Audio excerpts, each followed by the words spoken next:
Yay! We're live. What's it? Do you have the stream up on your phone? Oh. Yeah.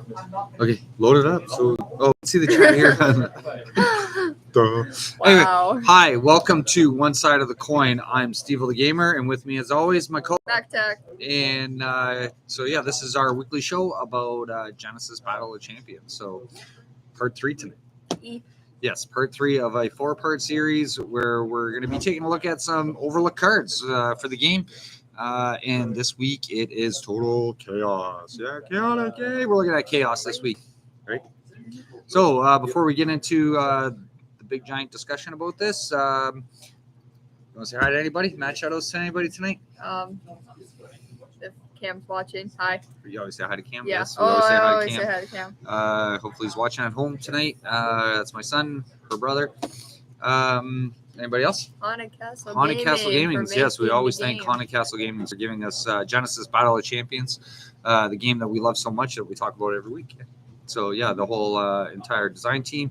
I actually got a chance to visit with Assad last, I believe it was last Saturday. Yeah, when he dropped off our Patreons for the month. Was it last Saturday or the Saturday before? I think it was this past Saturday. I forget. It's been a long week. Yeah, this has been a crazy week.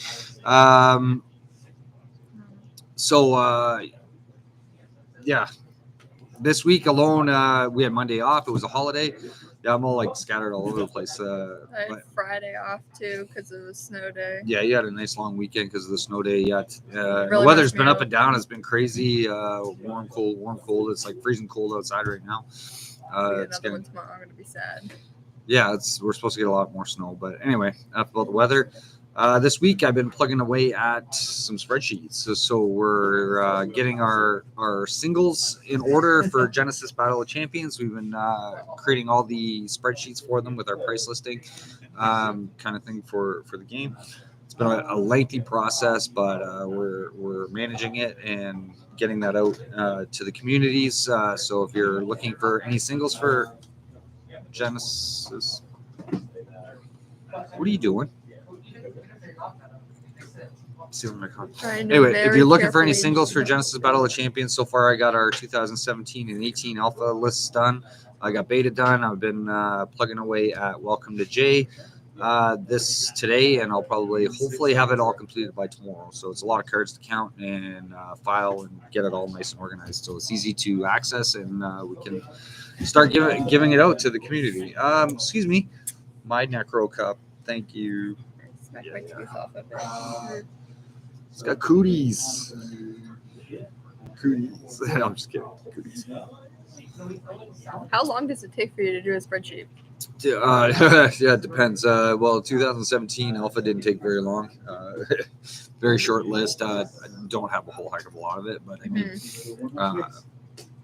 as it's going, like I'm working on Welcome to JLR right now, and it's just like tons of cards. Like, so when we were opening up Welcome to Jay, we were just like, looking at the rares, looking for the epics or whatever, right? And the rest, it would just all go in a box, right? So it's like all mixed.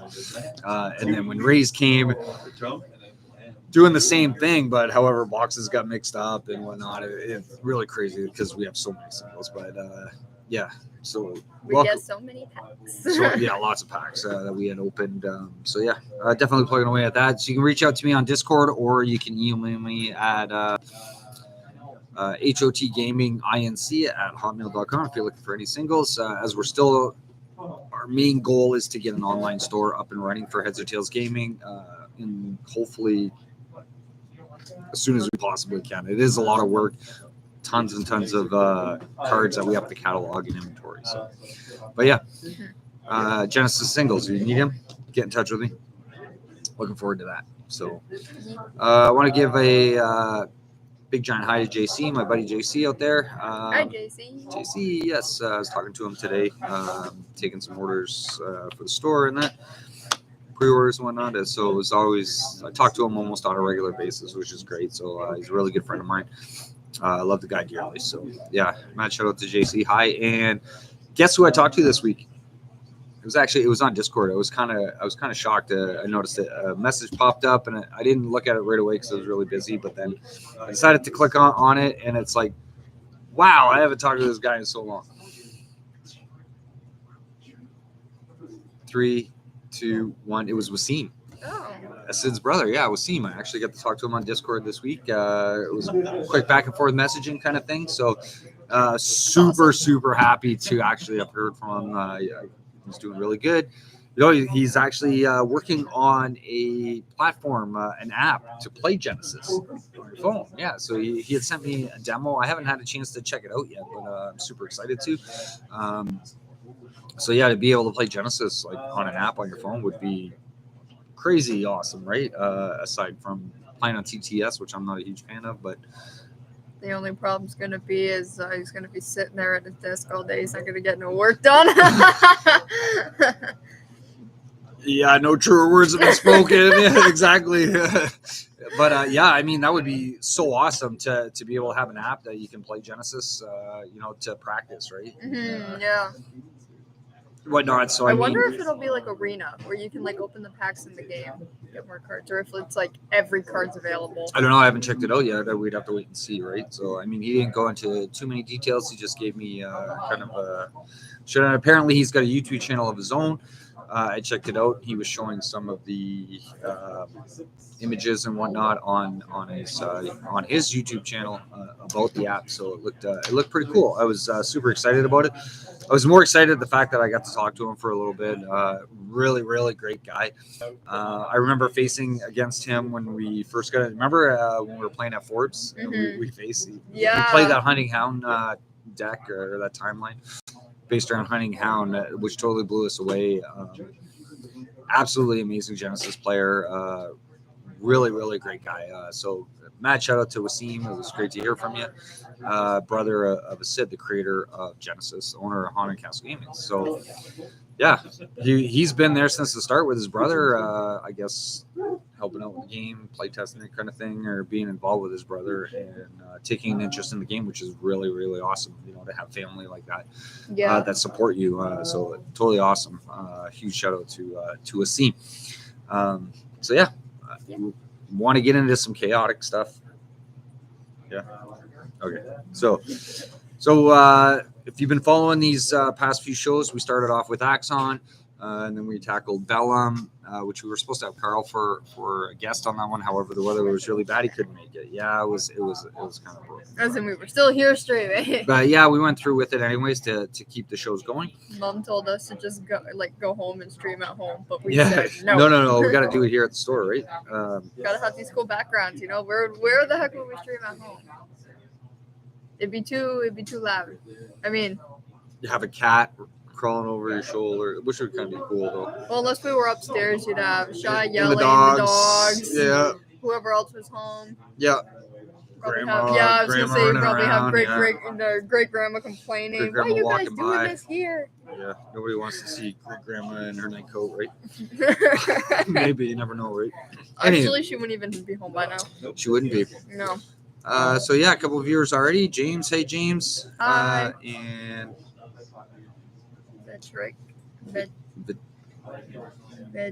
Vetric card games. How do you? Sure. I hope we said that right. I'm not sure. I have no idea. Hi. Anyway, thanks for watching, guys. So yeah, Chaos. So Chaos, one of my favorite, probably my second favorite out of all the affiliations. Everybody knows I'm the Thymos. Stutter? Yeah. Stutter much? Thymos, yes. I'm a huge Thymos, which is we saved the best for last, so to speak. But yeah, Chaos. So I've always said Thymos, Chaos, love, right? What's the thing about the Idris. What?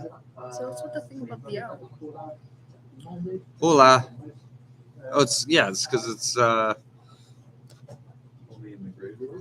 Spanish. Is it Spanish? It's Spanish, yeah. Hola. So they put an accent on it. Wow, he's disappointed in me for anyway, a hi, card Jordan. type and, Who's watching? Who's sitting? Right there. You're right there. Yeah. Right there. Right. So Chaos. Let's start talking about it. Yes. So we're gonna take a look at. We picked out 7 cards that I myself I feel are a little bit overlooked in the game. We're going to kind of walk through what the card does and potentially how really good these cards are. Right? And me, I haven't seen the cards yet. Yeah, sorry. This was kind of quick. Like I know I had this planned out for like a week to do chaos, but because of doing all the work here at the store and whatnot, I didn't really get too much of a chance to work on it. It's okay. I'm gonna eyeball everything. Yeah, eyeball everything. So the first card for chaos that I really wanted to talk about is Tattered Remains. So I'm gonna have Mack-Attack read the card out. Yay! The action. Shush. It's an action. It's a cast at action speed. Yeah, for 9 aura. You deal 2 dark damage to a target and Tattered Remains awareness. Yep. And then there's a trigger called Decay Brand. If a summon is dealt damage by Tattered Remains, then it gains decay for the remainder of the game. Decay is at the end of each round. This card loses a life. Loses 1 life. Yeah. It's a 5 cheat card, and it has a 1 forward awareness. Yeah. So yeah, this is a really anti-summoners card. To do, even though it does 2 damage for 9 aura, it's pretty decent. The cost of it, the 5 chi, it's easy to balance out. However, that decay is really good, right? And it's a cast, so it's not like it's doing an attack ability. You're casting it. So say you're facing against a huge angel deck, right? So you can actually use these against angels. The angels will gain decay if they take the damage, right? And then at the end of the round, they're going to lose the additional life and therefore until it's dead, right? Mm-hmm. So it's a good way to get rid of really big summons. I know I'm bouncing the card around. We don't have our other tech guys here tonight to give the second. Oh, okay. So you understand how it works? Yeah, so it's like you play it and then you deals 2 to whatever. Yeah, the damage has to go through, and then the triggered ability is that the summon will gain. If you're hitting a summon, you can use it on a champion. They'll take the 2 damage, but champions don't gain the decay. So the summons do, though, however. So yeah, really, really good anti-summoner card. Will's here. Hi, Will. Hey, Will, how you doing? Technically 2 damage plus 1 loss of life at the end of round. Do 3 damage for the cost of 9 aura. Yes, correct, exactly. But then it gains decay. So is it like it stays until the card's dead? Yeah. So the summon itself will retain the decay, right? So basically, at the end of every single round, they're going to lose 1 additional life, right? What if you use this on a champion? The champion's still going to take the 2 damage. However, it's not a summon. So champions don't gain the decay. So it's only, as it says on the trigger itself, that if a summon is dealt damage by it. Yes. We got it. So yeah, it's definitely a great card for chaos against heavy summons, and even just to do that little bit of damage. Yeah, definitely an overlooked card. We don't see it too much in a lot of timelines. However, it should be. I think it's a really decent card to use. Especially the cost is only 9 aura, right? Mm-hmm. For 5 cheap. Some other cards would be like a lot more to do that. Yes. Do something like that. Next one I want to talk about. One of my son really likes this card. Well, he did at first, anyways. I want to show it. Oh, you want to hold it up? Yeah. The Blood Centipede. The Blood Centipede. Blood Centipede. Yep. Yeah. For kids. It costs 14 to beckon. Speak up. Costs 14. People gotta hear us. Yes. Costs 14 to beckon. Yeah. And then has a swift attack of 3. And then there's a continuous earth fire resistance where all earth damage and fire damage dealt to Blood Centipede is reduced by 1. It's reduced by 1. Yeah. He's got 3 health, and it's a 5 cheat card. Yeah. So and it's chaos. Basically, it can't gain the weakness, or fire or earth weakness, right? Which would make it, have more damage. With that resistance, the earth attack is basically what I'm focusing on with this. For a 5 chi summon at 3 health to do 3 earth attack, right? It's really, really good.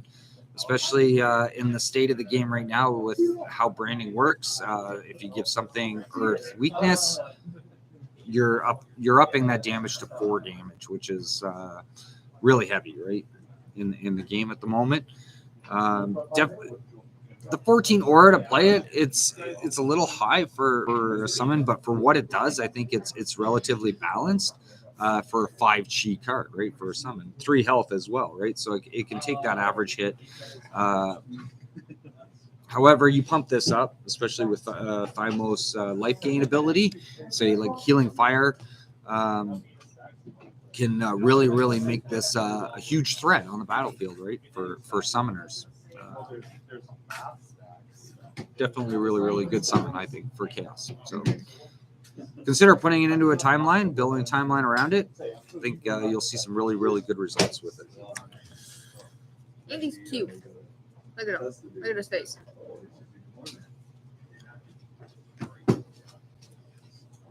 Oh. I see some of the hair. What hair? Well, You don't got hair. the way it is. That's a mustache. Well, yeah, the tentacles coming off its face. Yeah. Check out this artwork. See it up close. Anybody else thinks this looks like Mack-Attack? Let me know. Just kidding. Okay, so we're gonna move on to the next one. So I got into a bit of a discussion about this one with JC today. So go for it. Brawler's Momentum. Brawler's Momentum. Yay, I can read. That's a shocker. Oh no, not that. Will says. Oh no, is Blood Centipede playable? Instill Vigor. Yes, Instill Vigor is another good comment there, Will.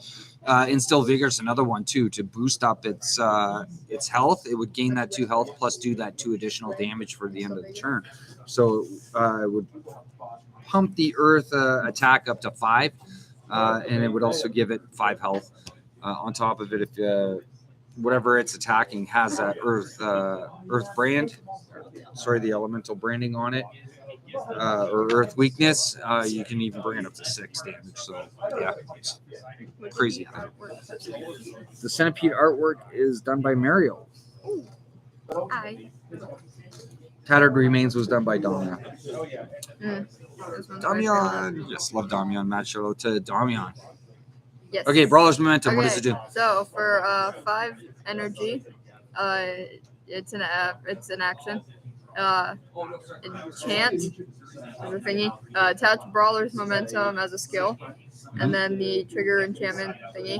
At the end of the round, if you have played 2 or more attack abilities this round, then you may move. Yes. You can go yeet. Yes, it's a momentum card for additional movement. And it's 6 chi.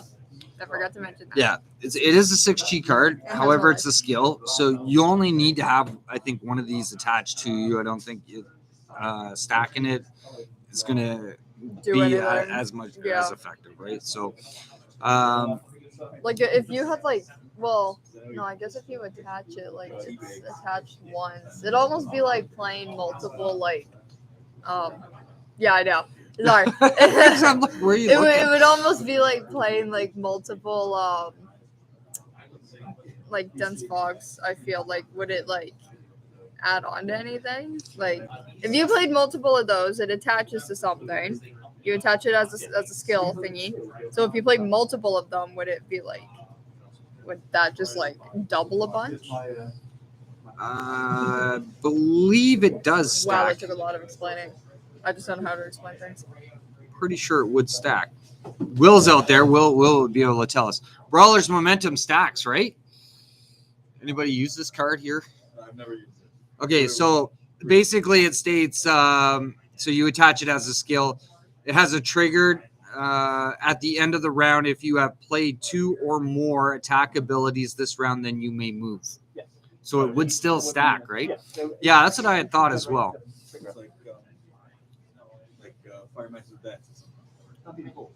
Yeah, so for each one of these skills that you have attached for it, you can move again, right? So yeah, Yeah, that could be a really good card. Just like scurry across. However, you have to do those. You have to do those 2 attacks in order to make this actually work, which is not all that difficult. Hey, my mother-in-law just walked It's in. my nan.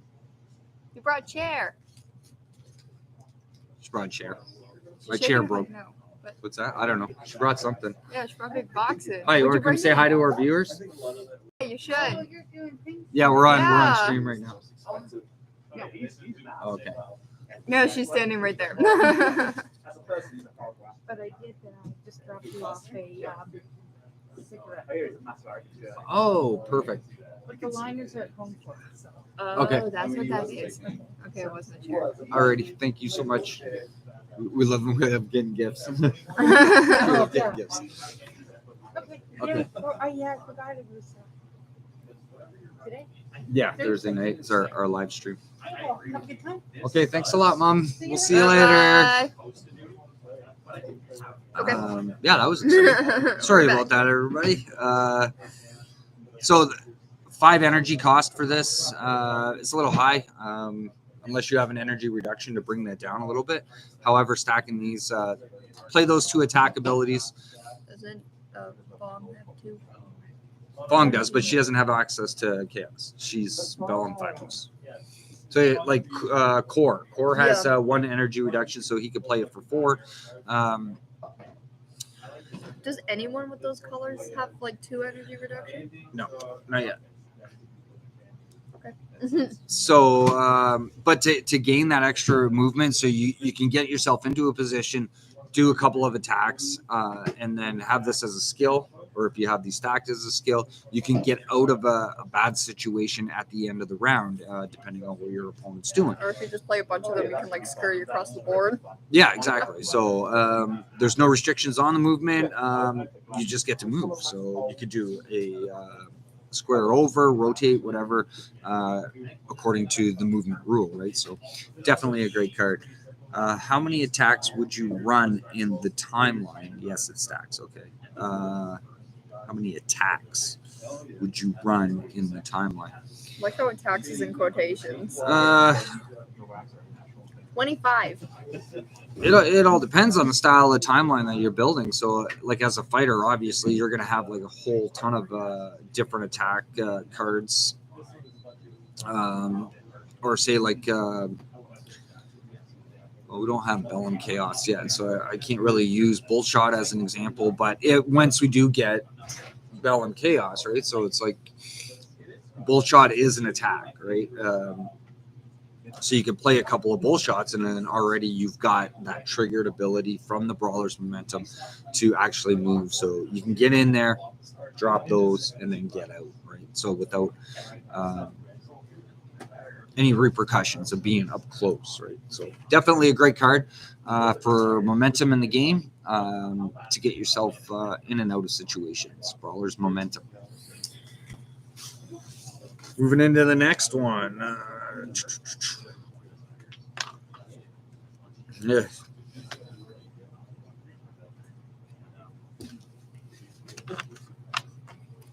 Haunted Catacombs. Haunted Catacombs.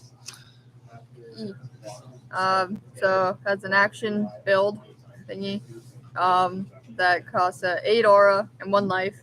It says place Haunted Catacombs on a spot, or on the same spot you are on, and the continuous Haunted Catacombs. While a champion or summon is on Haunted Catacombs, they gain Spectral and cannot play any abilities. Spectral is you cannot be targeted by attack abilities. So basic attack, heavy attack, fire attack, etc. Yep. It has 6 life, and it's a 5 card. Yep. For what it does, I think the cost is worth it. Yeah, 8 aura, 1 health, where you cannot be targeted. However, you cannot play any abilities. Right. So when a champion or summon is on Haunted Catacombs, they gain Spectral and cannot play any abilities. So you yourself cannot play abilities. However, you cannot be targeted at all by attack You abilities. just sit on there for 2-3 rounds, and everything else gets hit, and you're just like, okay. Yeah, but you cannot play any abilities, which also includes That's fine. summoning. So you cannot summon yourself. You cannot use any spells. You can't do anything, more or less, right? Because practically everything is an ability in the game. There are timelines built based around this card. I've heard recently since the 2021 championship. You don't use this on yourself. So you use it against your opponent. So the way it works is, from what I understand, is that champion or summon on the same spot you are on. So basically, you use teleportation. Mm-hmm. What? I think Mac needs a hat to complete her assembly. Oh, her ensemble. Ensemble. Because of your coat. I know. You look like a construction worker. Anyway, so the bookstore. With the use of teleportation, right? So you place this on you teleport on top of your opponent's champion, right? And then you summon this on you. I think that's how it works. I forget. So you teleport on top of your opponent, right? And then you place that down, and so it's on that spot, and so both you and your opponent are on that spot. Right. Because it says place it on the spot you're on. I mean, it doesn't say anything about the spot your opponent's on. No, Will's out there. He knows how that timeline works. Maybe we should just call Will. Call Will, yeah. Well. So anyway. Yeah, that. Yeah, I'm going to bail on the discussion of that specific timeline. So I know it was built to use it for yourself if you're expecting to be targeted heavily from a bunch of summons or your opponent.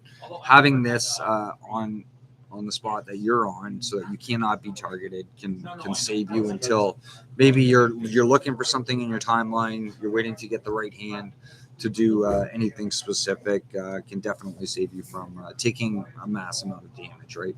On the flip side of it, not being able to play any abilities yourself, right? It's kind of like you're sitting in a little shell, right? That, but you can't do anything. They can't do anything to you, right? So it can be a saving grace to you. Probably the least out of the overlooked cards. So unless you know how that timeline that I was referring to actually works, I'm gonna have to get back to you guys on that one because I totally forgot. There's a process you got to go through, more or less, right, in order to make this card work, where you can actually defeat your opponent just by having this on top of it, right? So we're gonna go on. I chose this one. It did get a bit of recognition. I've seen it in a few timelines, but I think it should be played a little bit more, just due to its awareness. So, Forked Lightning. Forked Lightning. The awareness looks like a fork. The awareness, yeah. Yeah, see, it's a fork. Yep. So what's it do? It's a swift cast. Swift for cast. 19 aura, and you deal 3 electric damage to everything in Forked Lightning's awareness, and that's the awareness. Yes, that awareness is really good. We don't see too many awarenesses like that, so it's directly in front of you plus the 2 angles off. And it's a 7G card. I keep forgetting to say the Chi. It's a 7Chi. Yeah, it is a little bit on the higher side for the Chi value, and the cost of it is a little high. However, 3 electrical damage to everything within that awareness. So are you doing 9 damage in total? Because there's 3. Read it again. 3 damage to everything in Forked Lightning's awareness. Do 3 damage to everything. So if there's 3 summons, say, or whatever in that awareness, you're doing 3 damage to each one. Okay. Yeah. You're not doing 9 damage to each one. No, but you're it's doing 9 damage total. That's what I said. Oh, okay. All right. But it's 3 damage to each target. So, but it's to every single target. So with the way that the game goes, so if you're the strategic thing is like if you want to avoid awarenesses, you never go on a straight line. Never summon or stay in a straight line. You always want to stagger, right? However, I've done that before on accident. yes, exactly. So with Fork Lightning though, it's a counter against that. So if you notice that your opponent is always staggering their summons, you're going on the angles more so than being in straight lines. That's good. Because this is definitely a good card to go against that, because a lot of the attacks say like Bullshot that has that double awareness, but it's always in a straight line, right? So, or you look at Downpour that has that straight double upper forward across. I forget how. Some Anyway, kind you know of, what I'm talking about. So it's always seems to be in a straight line, or it's one single. Wait, is it the same awareness that the Enraged Gorilla has? It's like he's here and then empty and then one line. No, Enraged is straight across. In the middle? Yeah. No, straight across from where it's. Yeah, it's in the middle one. Yeah. Okay. Yeah, so it's got the same awareness as that one? For what? The other card you were. No, Downpour is. That one. Okay. Yeah, it's forward straight across. Yeah, it's forward straight across. I know it's something like that. But yeah, It's far forward technically. far. That's yeah. I think that's how they call it, far forward. Thanks, Jordan. But anyway, yeah. So not a card that you're going to want to play a ton of because of the cost and the aura, or sorry, the chi, the high chi value on it. But it's not a bad decision to maybe splash your timeline with it to get out of those kind of situations, right? So the fact that it's a cast, it's actually doing the damage, it's not targeting, so it's an area effect, right? So it can definitely take care of aerial. Yeah. Yeah. As an Aerial angel. summons, angels, can do. So 2 of these can definitely wipe out an angel with no problem at all. But splash it in a timeline, try it out. I definitely recommend it. I played it a few times. Really like the card, but just watch it. As I said, watch out for the cost on it.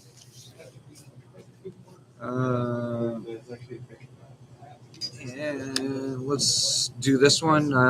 We definitely have to give recognition to this artwork. I love that.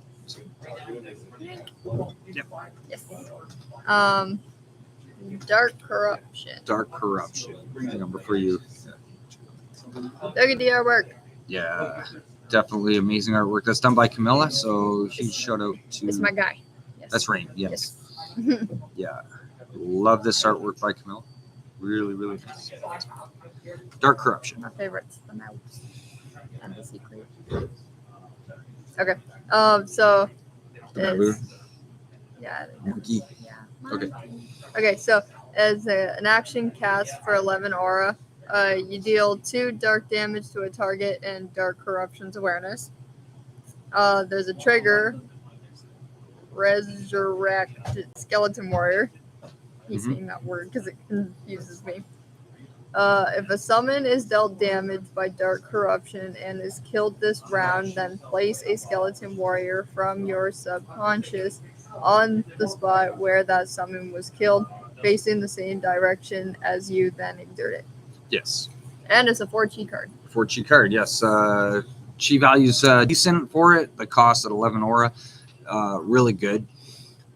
Deals 2 damage. So if your opponent's playing like a 3 chi summon, that's or one that has 1/1, kind of thing, or 2 health or whatever, like Kabus, like you can kill a Kabus with this. Take out the Kabus, gives you the skeleton in replace of it. So definitely a decent card. I more or less nickname this the mini skeleton card. So it's kind of like Call of the Bones, where you're able to summon the 3 skeleton warriors. However, this eliminates your opponent's summon, gives you an extra summon that you can use to distract your opponent with, or get in the way, or whatever, becoming a bit of a nuisance, right? Takes away one of theirs, you gain a little bit from it as well, for a relatively decent cost and a decent chi value, right? So, yeah, great card. Try it out. If not, definitely get it into your collection because of that artwork. Yes, definitely awesome.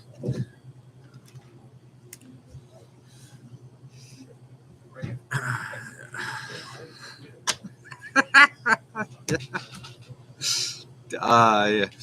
I don't know. Cough, cough back. Yeah, it's too bad I didn't give you this one instead, right? Yeah, so we got a comment from Grandma Brand Hot Dogs about we'll get into that. The deathly return. He states that it sucks, but yeah, we'll discuss that afterwards. And the last card I really wanted to talk about today. Yeah, this is a really awesome card, actually. So, see if you can pronounce that one. Should be easy. Fearmonger. Fearmonger. Fearmonger. Fearmonger. I did it. Yeah. I like the artwork. Who did it? Damian did it. It's Damian's artwork, yes. I like that. Okay, so it's got an action beckon for 11 aura. It says place Fearmonger on. We know what beckon does, yeah. Yeah. Okay. You And then I want to finish it. Okay. Continuous is it's called Fear. Fear. Summons in Fearmonger's awareness, cannot play attack abilities. So, Oh yeah, it's got some life and some chi. I was reading the bottom. wow, totally distracted. Okay, so there's the front forward awareness, straight across, and summons in Fearmonger's awareness cannot play attack abilities. So this is a protector card. Having this right beside you prevents any summon from coming in and actually doing damage to you because it prevents them from attacking. So also too, it's like having it summoned behind you. So if you summon, you're summoned here.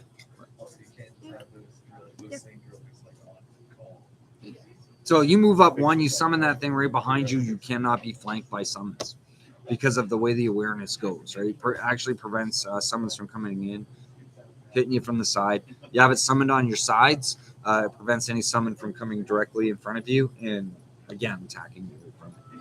Because as long as the summons is within the awareness of the Fearmonger, it stops it from attacking, period. So for 11 aura, it's definitely not a bad card to have in your timeline, even if it's just, again, splashed in 3 or 4 of them, having them as a secondary defense, right? So it's a super good card.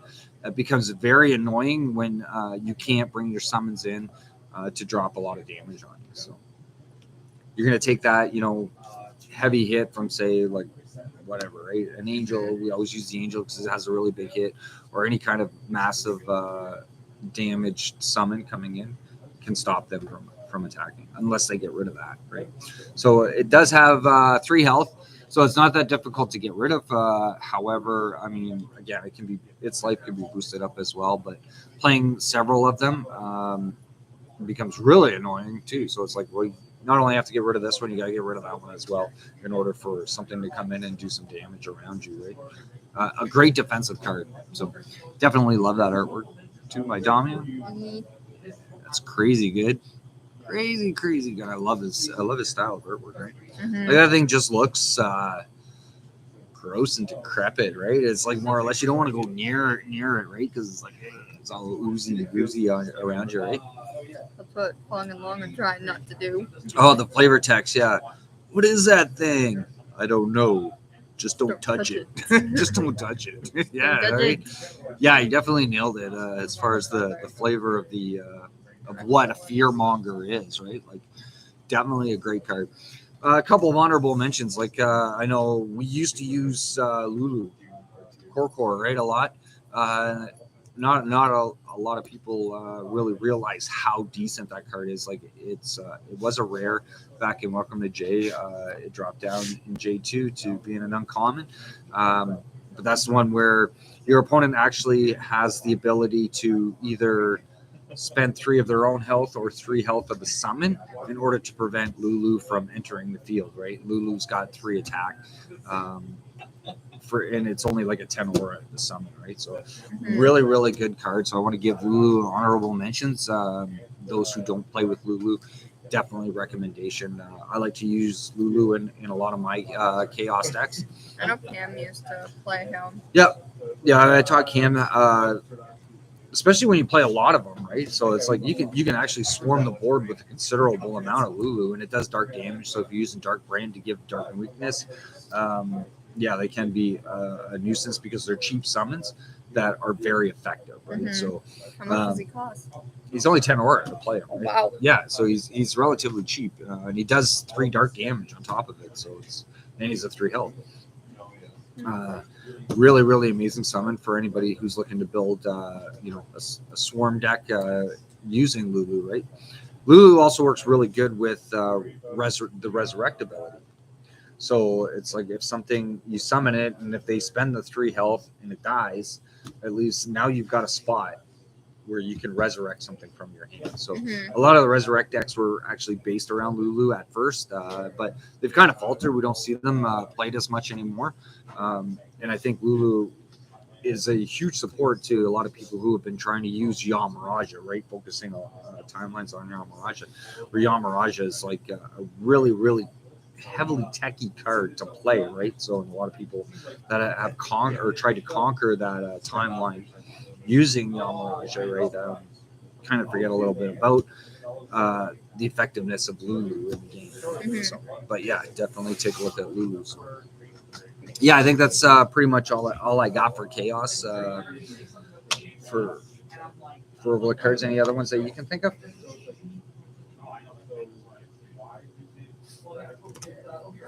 Nothing off the top of your head? No. So, anything that anybody else has to add to that, definitely leave a comment. Jason Greenberg. Hey, Jason, how you doing? Hello. So back to Grandma Brand Hot Dog's comments about Deathly Return. If anybody had the opportunity to watch 2 champions of the stack of cards, it was me and Sid, the 2021 champion.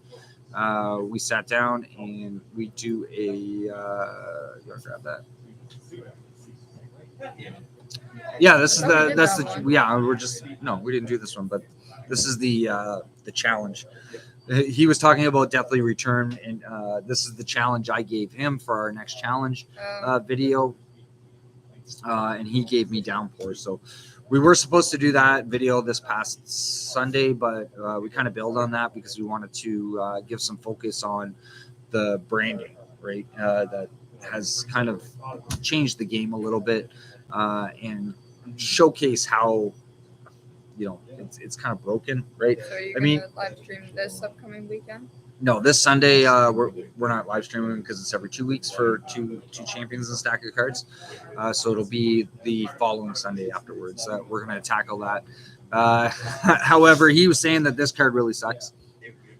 So it's going to be really interesting to see what kind of timeline he brings to the arena against my Downpour timeline, which I'm not really looking forward to because Downpour is so expensive to play, right? But I gotta try and see if I can make this timeline work. So much money. Yeah, exactly. So yeah, if you didn't get a chance to watch that past show, 2 champions stack of cards, be sure to check it out in our previous videos.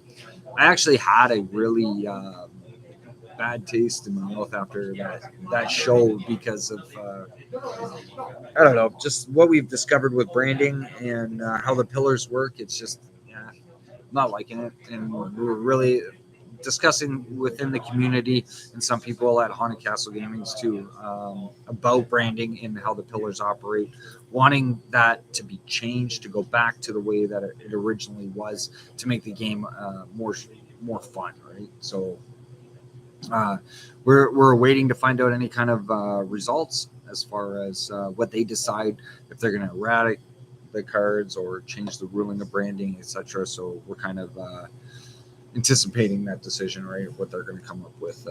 But yeah, in the meantime, I mean, it is what it is as far as how the cards are worded and the rulings that are presented in the rule book for branding. But I'm not liking it. It doesn't feel right that we're getting all these OTK decks based right around how the branded weakness works, right? So in a fear that the game's going to steer in that direction where you're only going to see those style of timelines being played. Like basically Sid and I, we looked at it. It's like you can build timelines. You don't even need summons anymore in the game.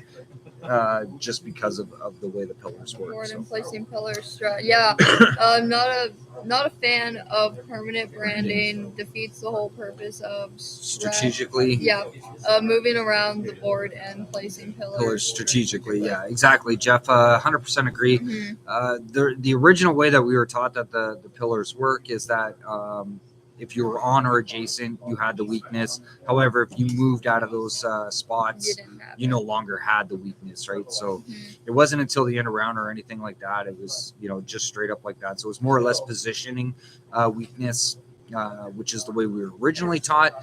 And we kind of accepted that, and it made the game a little bit more exciting. So you had to actually use more pillars if you wanted to lock down your opponent. Whereas now it's like more or less all you need is to put that pillar beside your opponent's champion.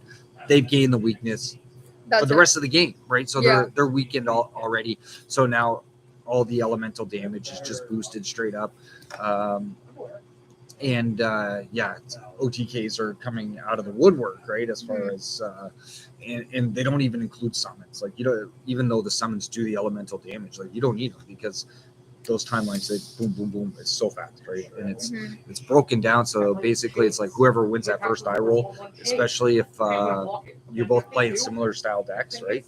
And that's what me and Sid were trying to prove, right? And that's the way the game is steering towards them. We really don't like it. It doesn't sit right with me anyway. But so yeah, we presented the situation to Haunted Castle Games, and they're taking it under consideration, and they're reviewing it and trying to see if they can fix it, right? So more or less, but yeah, like, I mean, I don't like picture these things in like actual board play. I picture it as like a movie or a video. So I pictured it as like one champion like smacking, like bringing down like a pillar, and then say like it bringing a force out, and so everything gets like, not like, don't put this in the game, but they just kind of get like pushed back. But then there's like a dome around it where it's like if you're in there, you have it, right? So it's like being that like adjacent to it, that would be like the dome around it, right? Once you're out of that, you don't have it, which is I agree with Jeff. That's how it should be played, just because of like, you play more, you put more on the board, and then you even get like summons in there at places that then have the weakness. So yeah, exactly. I look at it the way that I kind of picture is like an electrical fence, right? So if you're touching the electrical fence, right, of course you're gonna get zapped or whatever, right? Yeah. So it's like or a pillar that has that, and it gives you that weakness. But if you move away from the pillar, right, then it's like you kind of regain your momentum and your strength, kind of thing, to carry on in the battle, right? So yeah, I think the positioning ruling, like as we used to play it, is more suitable for the game than the way that it's been announced that it has changed to. But Chloe, hi. Does that say Chloe? Yeah. Chloe. Hey, Chloe.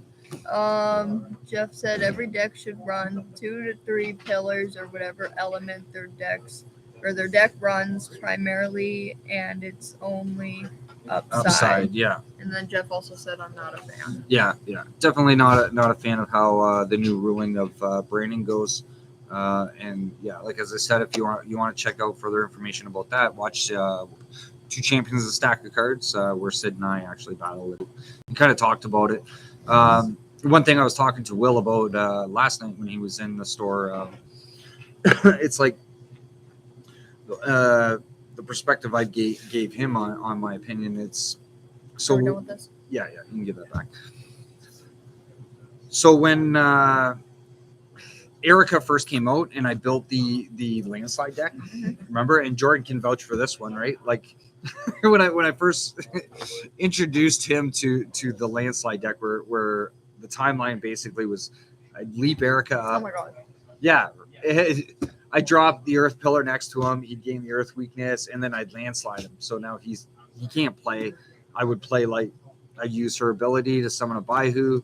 He's exerted. He can't do anything next turn, right? I play another landslide, right?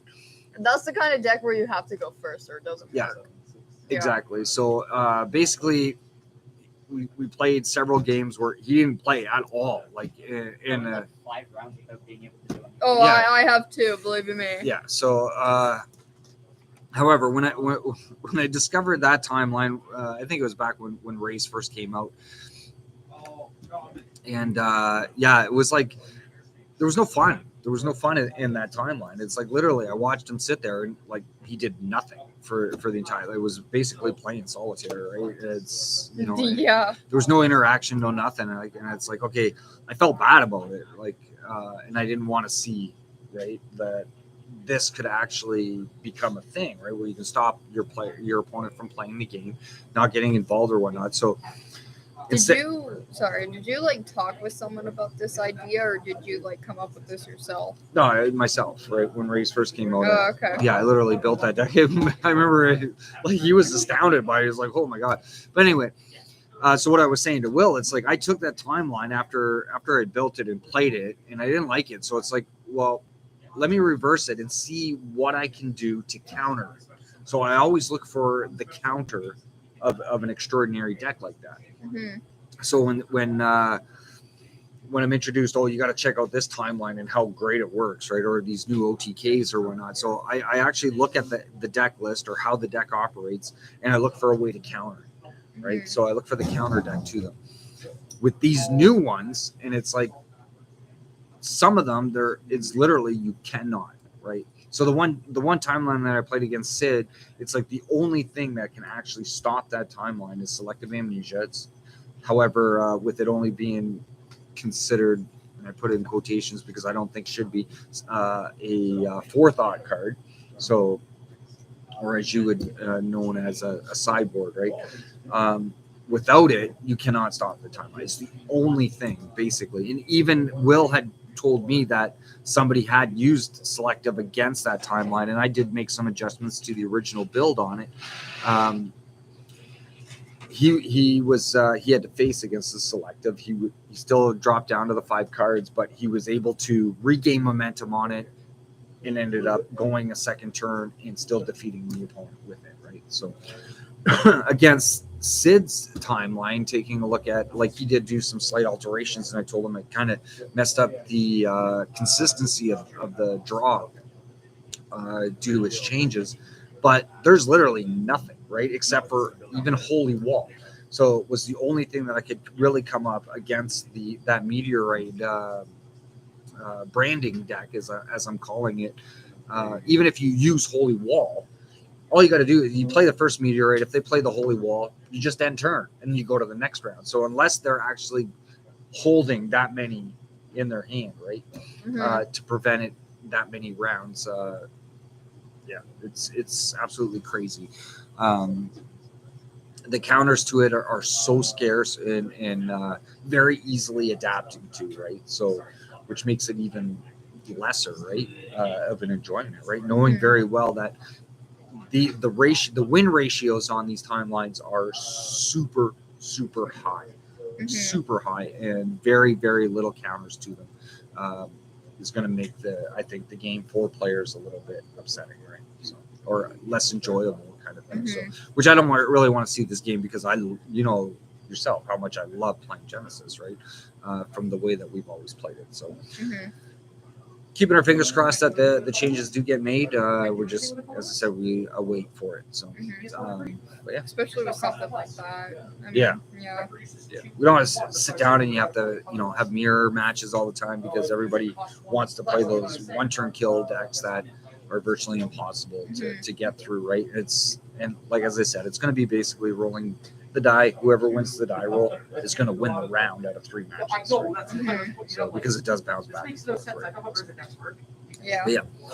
Let's hope not. Anyway, but yeah, carrying on from that, where are we located?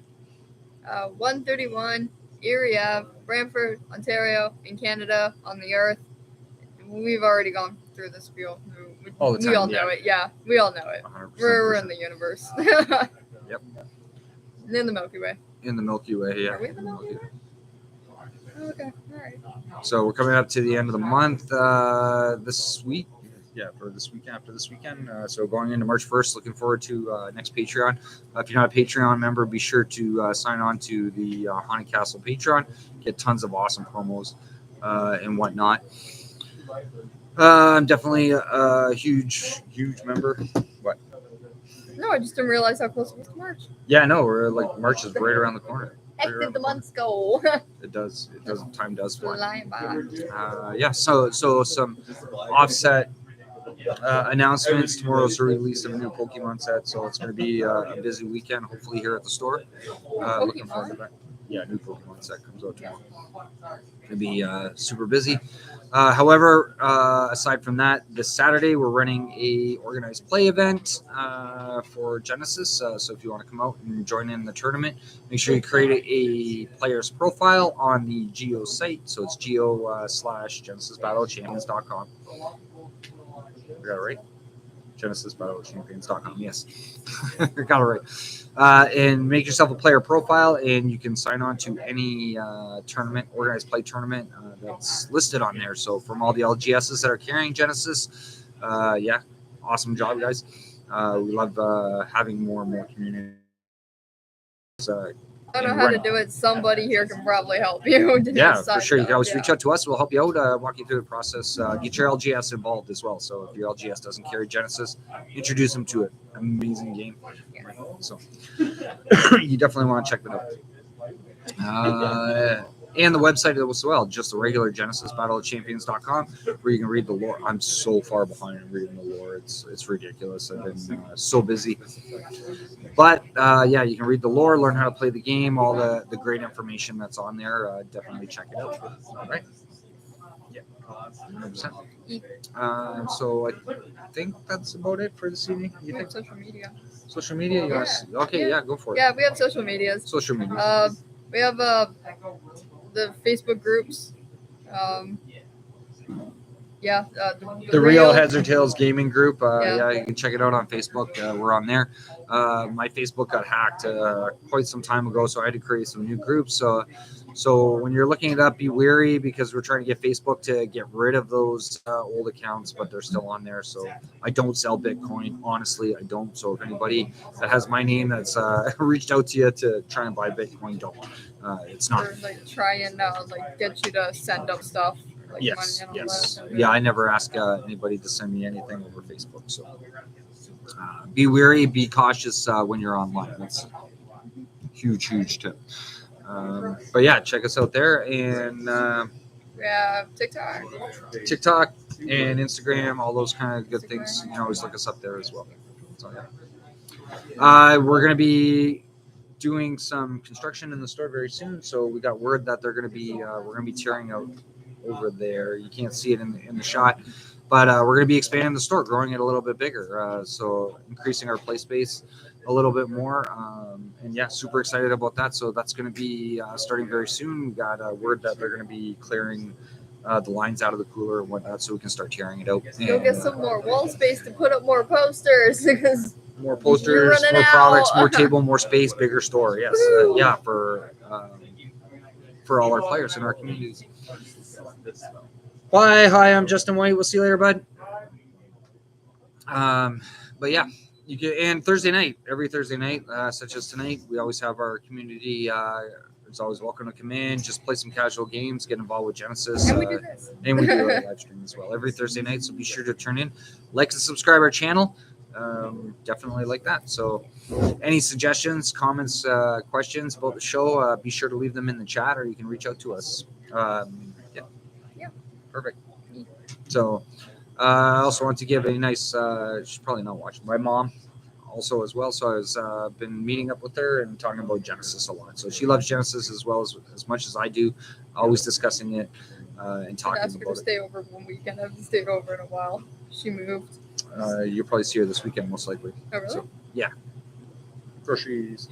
Grocery shopping. Grocery shopping, yes, for sure. I love grocery shopping. I don't know what it is.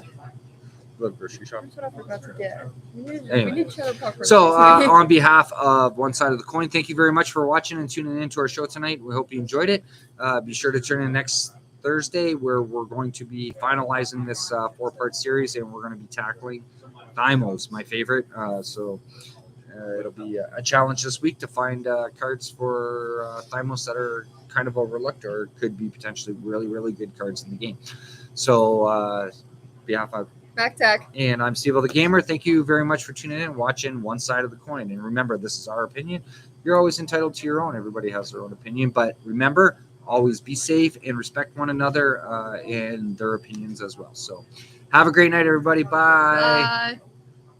Just keep waiting until we end it. Okay.